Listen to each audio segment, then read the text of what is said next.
So this Saturday, we have Brandon Moreno defending his ranking against the now unranked Loner Kavanaugh at UFC Mexico. I'm here to give you my prediction and what will happen next for the winner and the loser of this fight for both fighters. But before I do that, please hit the subscribe and like button. I do appreciate you doing that. So this flyweight division is at a peak right now.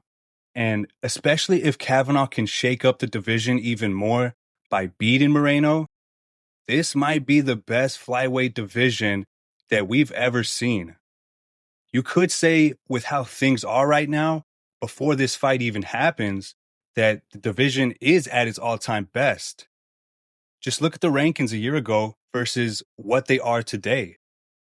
The champ plus top 5 looks very different. New champ, 3 new names. And again, if Loner can get it done, then this division is up there with welterweight for one of the best, most stacked divisions right now.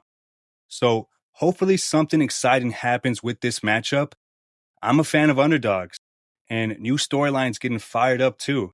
So with this fight, it was originally supposed to be Brandon Moreno and Asu Almabayev, but Almabayev pulls out, so Loner Kavanaugh steps in, and on short notice in Moreno's backyard. Now, this is a big step up, a huge opportunity for Kavanaugh.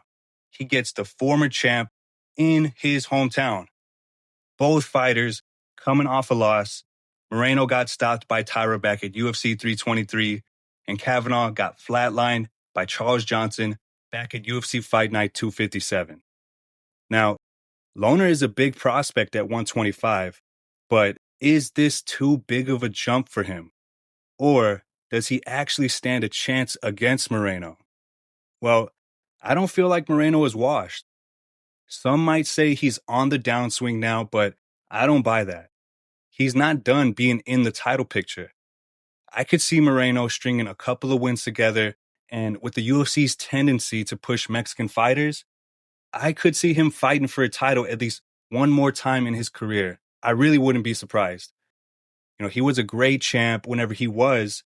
He was one of the all-time best at flyweight. And he put on some of the best fights in the division's history while he was the champ. Now, obviously, all that depends on what happens here in this fight, but I don't have Moreno losing here, especially in his hometown. 2 in a row for Moreno. I just don't know about that. I just think the skill gap, the experience gap, it's too big to ignore. I mean, Kavanaugh has good, clean boxing, fast hands, and it's only his first loss, so I'll give him that. And some guys can really bounce back after a loss. Sometimes, if it's your first, some bounce back big. But Brandon Moreno has fought everybody. He's been around a long time at this level, and Kavanaugh only has 11 pro fights with really no names on the resume. The only notable one was Charles Johnson, and he knocked you out. So now you're supposed to fight Brandon Moreno? I mean, hey, Moreno deserves this type of fight in his hometown. I'm happy for him there, but yeah, I would have liked to see maybe a Charles Johnson in this fight. I know he was calling for it. I think there was an issue with him getting cleared since his last fight was a TKO loss not too long ago. So this probably was the best name the UFC could pull on short notice. Now, if Kavanaugh pulls this off, how ironic would that be for Charles Johnson that 2 guys that you knocked out ascended to superstardom after given a short notice opportunity? Gotta feel bad for Charles at that point, but yeah, I think Moreno is still Moreno. Before the Tyra fight, he still looked like an elite all-around fighter. He looked great against Amir Albazi and Urseg, and he lost 2 split decisions, one against Royval and one against Pantoja. And that one against Pantoja, man, I rewatched it the other day and holy shit, did I forget about that fight. It's one of those all-time great flyweight fights I was talking about. And that fight was hard to score. You could have gave it to Moreno and nobody would have batted an eye.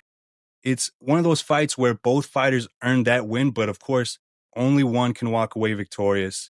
You definitely don't want to draw a fight after a show like that, but yeah, Moreno is my pick. Now, what happens next for either winner? Well, Kavanaugh, like I said, is a superstar overnight if he wins. Wins like that don't come around too often. He was ranked 15th at the time of this short notice booking, and for some reason, despite coming off a loss too.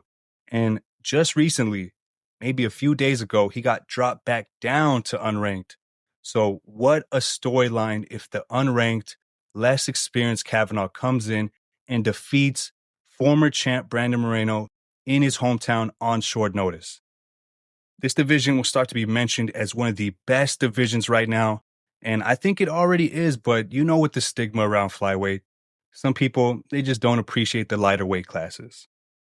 But if Moreno wins, like he should in this spot, I mean, this is seemingly about as easy as a layup can come for Brandon Moreno. Well, fighting is never a layup, but I have too much confidence in Moreno here. If he wins and gets back on track in this division, when you take the last two wins before the Tyra fight and add the context to those two split decision losses to Royval and Pantoja, Moreno could be one more win away from getting a title shot for his next fight if he wins here. Moreno has earned his dues at flyweight. People talk about Pantoja and Mighty Mouse as the GOAT of this division. And I'm not saying Moreno is the GOAT of this division, but he doesn't get mentioned enough in those type of discussions. And with what he has left to give, he's only pushing his name further up the list. So if he wins, I could see Royval getting knocked down. Maybe Horiguchi slides down to 6, and Moreno goes back up into the top 5 for another title contender fight. Now, for either loser of this fight, depending on what type of performance Kavanaugh can give, he doesn't really gain any stock. The only thing now is the UFC can look at him as one of those fighters that takes short notice fights, and maybe they can approach him that way from now on, which is a good sign for his career. But with the loss, I think it will mostly be said that he was put in too big of a spot for a young fighter like himself.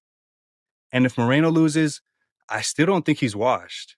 He's only 32, but of course, you do have to start to wonder, is he on the way down and out as part of the last era of flyweights, while the rest of these younger fighters coming up are here to keep that momentum of the new era going?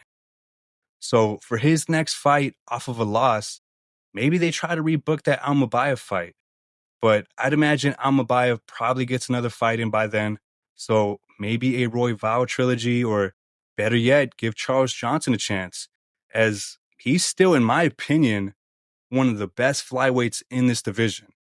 I wouldn't call him a dark horse of the division, but at the lower rankings, I think he's still better than that. Let me know your picks in the comments, and what do you think about the flyweight division? Drop a sub to the channel, and if you like this video, check some of my other videos out. Thank you so much. Bye.